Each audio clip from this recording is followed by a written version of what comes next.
Well, what a difference a week makes. It's a week after I filmed that initial video when I went out on the boat. Came down this morning, parking lot is full. Last week it was just me and one other guy, that was it. It's a lot calmer today, no wind, water temperature's up 58 degrees, so that's good. It's amazing how this much water can come up, 8 degrees, 9 degrees in temperature in a week. That's a big change. Don't hear any turkeys though. Haven't heard any gobblers. But we're gonna see what we can find this morning. See if we can see any fish.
Look at him.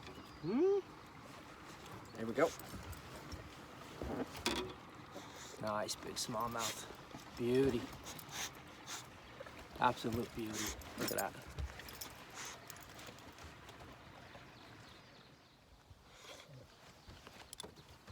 It's right in the roof of his mouth at the hardest spot. we go. There he is. One more time before I put him back.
Here we go again, fish number 2.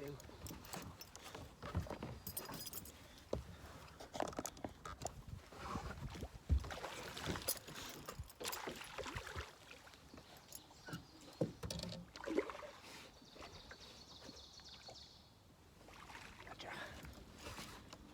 Check that out. Look at that.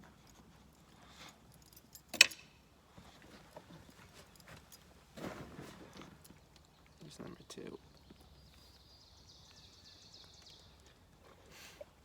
There we go.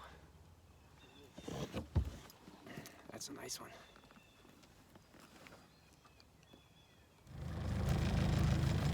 Are you looking for fish? Sarge, where's the fish at? Turtle there. He's an old one. There's a little buddy with him.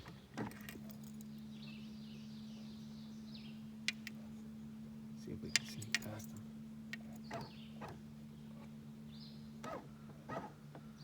Oh, he's a big one.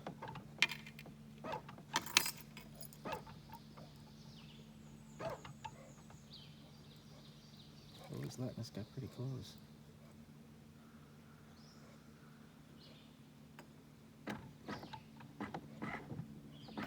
Well, it's a big old turtle there.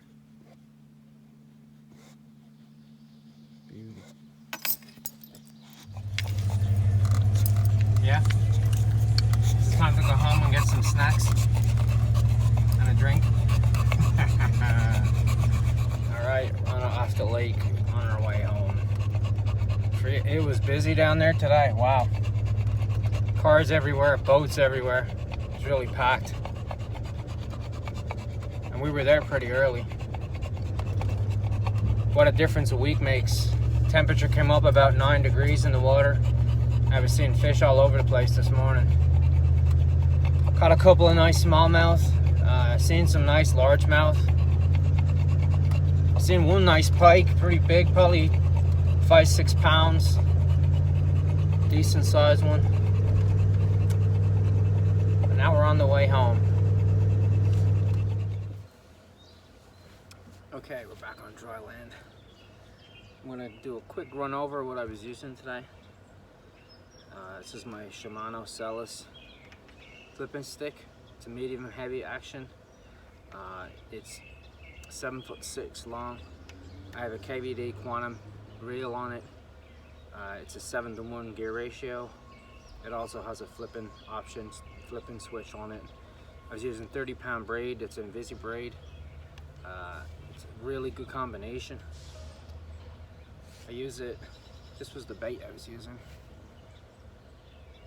It's a Reaction Innovations little beaver in a white trash color. And then I've got a 1/2 ounce tungsten weight on there, and it's pegged, so the weight is pegged to stop on it. And this is a Trocar 2.0 flipping hook. Give me a closer look at that. You can see it's got the retainer on it. So there's my hook size. I don't use a real giant big hook because predominantly in that lake I was fishing for smallmouth. I do see largemouth. I seen 2 really nice ones this morning, probably 3.5 to 4.5 pounds, something in that type of range. But I don't see them too often. Mostly I deal with a lot of smallmouth, so I don't use like really giant baits. I like the white because it's contrasts, especially when the bottom is dark. It lets me see the bait real easy. This is a really good bait. Another one of my baits that I like flipping with too is a Berkeley Pit Boss, like this. It's a craw imitator. This one is in Okeechobee craw. Now this bait is a little bit bigger, but they also make a chunk version of it, which is about that size. And it's also good for a jig trailer because when it swims in the water, the little craw flappers on it switch, move around. And this can imitate a lot of different things. You can imitate a bluegill, you can imitate a crawfish, nest raider type things that are going to come into a bass's nest and rob their eggs. Small turtles will do that. I have baits that look like turtles. Another popular bait for me to use too is bluegill clones, like this. This is a jackal clone gill here. You can see it in the packet there. It's a perfect bluegill imitator. I also use a warmouth, which is another bluegill imitator. It's made by Big Bite. Looks like a little bluegill. Actually, I have one right here. I'll show you. This is a Big Bite. See, it's a little fish imitator. And what I would do with it is rig it sideways. And when you fish it in the water, you fish the sinker peg to it, you can bounce it along the bottom in through areas where bass are going to nest, and it looks like a little bluegill bobbing up and down off the bottom, nipping eggs out of nests, and it just drives them nuts. They can't stand it, and they're usually pretty aggressive, against it. But that's a regular flipping setup. Now I don't have a trace on this.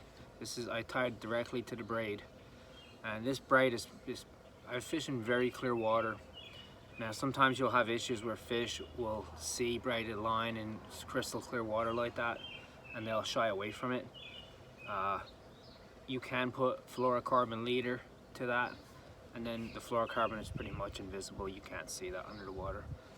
You just have to make sure you tie good knots, leader to your braid. Especially with smallmouth, they're aggressive and they can make hard strikes, and they'll push your gear to the limit. But yeah, it's a pretty simple setup. Again, if I was fishing predominantly for largemouth, I would probably go 1 or 2 size hooks up from that. This is a 2.0. I have 4.0 and 5.0 hooks that are bigger than that. But these are Trocar hooks. They're super strong, and they're super sharp. And they have no problem sticking the fish. I've never lost a fish on a Trocar hook. I have not lost one on a Trocar hook. Usually you get them roof of the mouth or the lip. They're not getting off. Wow. I had a photo bomber. Listen, you can't be knocking the camera over. Okay? Yeah?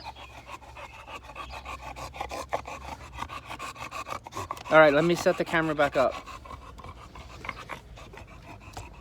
All right. So yeah, I use that a lot. This rod is really good. It's long, but it's a soft tip and it's very sensitive. And then the braided line is super sensitive. You feel every little tap or knock on it, which is what you want, because if you're fishing cloudy water, you gotta just feel it. So what I would do is after I cast it, I would have my hand on the line, I would have my finger on the line. That way that anything that touches the line is going to transmit right to my hand. I can feel it right away. Usually if I feel a little knock on it, I always strike on it.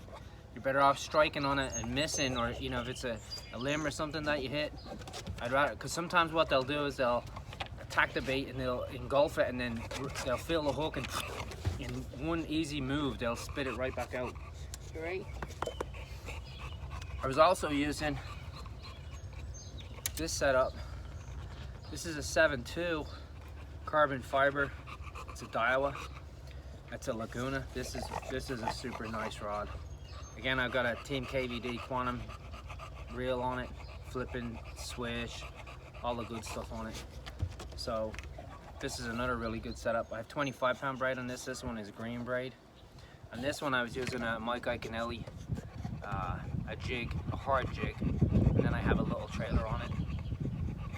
I have a little Berkeley twin tail trailer on it, and it's in green pumpkin with a little flash of blue.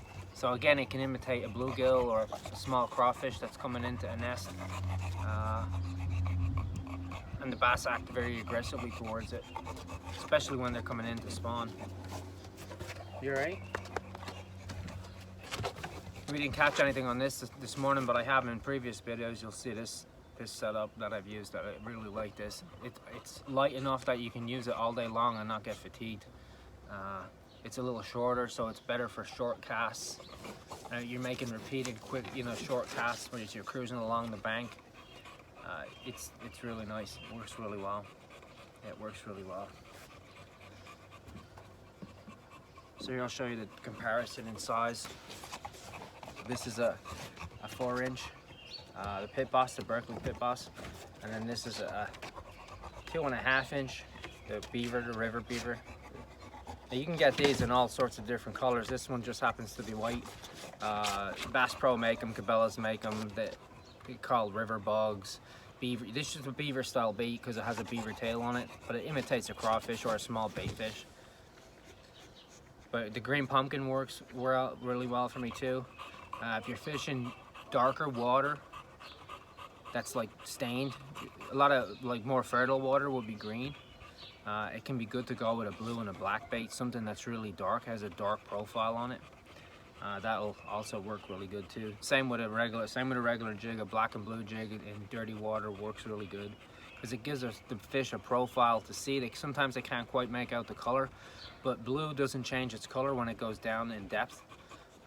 Red will, a lot of other colors will. As with the deeper the water you fish, the color will actually change, but blue won't. Blue stays blue, whether it's in 3 feet of water or whether it's in 15 feet of water, it will always be blue.